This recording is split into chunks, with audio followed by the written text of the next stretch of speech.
Pendennis Castle, Cornish, Penn Dinas, meaning headland fortification, is an artillery fort constructed by Henry VIII near Falmouth, Cornwall, England between 1540 and 1542. It formed part of the King's device program to protect against invasion from France and the Holy Roman Empire, and defended the Carrick Roads waterway at the mouth of the River Fal.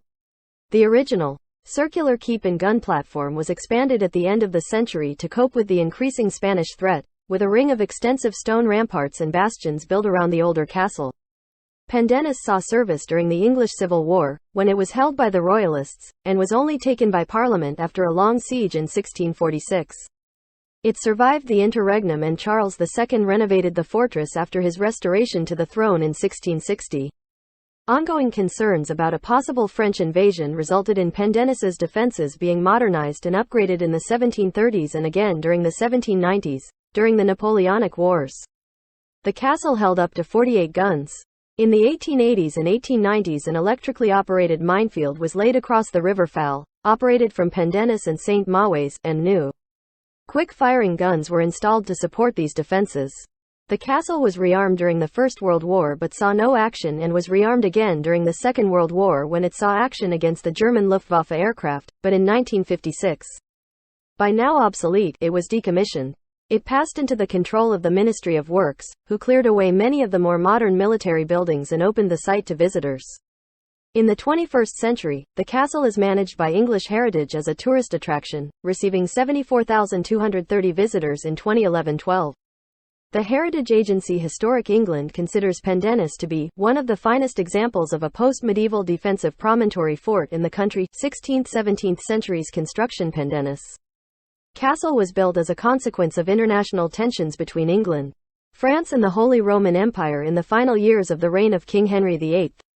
Traditionally, the Crown had left coastal defences to the local lords and communities, only taking a modest role in building and maintaining fortifications, and while France and the Empire remained in conflict with one another. Maritime raids were common, but an actual invasion of England seemed unlikely. Basic defences, based around simple blockhouses and towers, existed in the southwest and along the Sussex coast, with a few more impressive works in the north of England, but in general the fortifications were very limited in scale.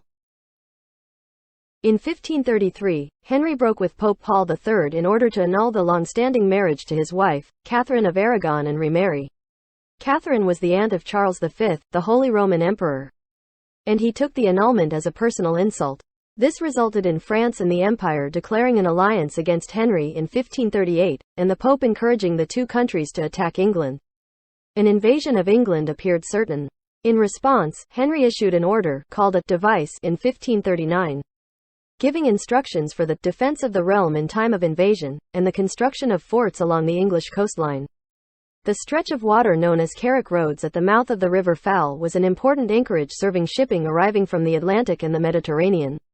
A small gun tower, called the Little Dennis Blockhouse, was built in 1539 overlooking the entrance, and plans were made to protect the anchorage further with 5 additional castles.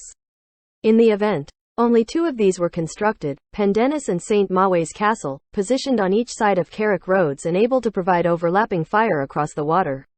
John Killigrew, a prominent member of the local Cornish gentry, probably oversaw the construction of Pendennis. It was built on his land and he was appointed as its first captain. Pendennis Castle cost £5,614 to construct. That is all. Subscribe and post comments for future videos.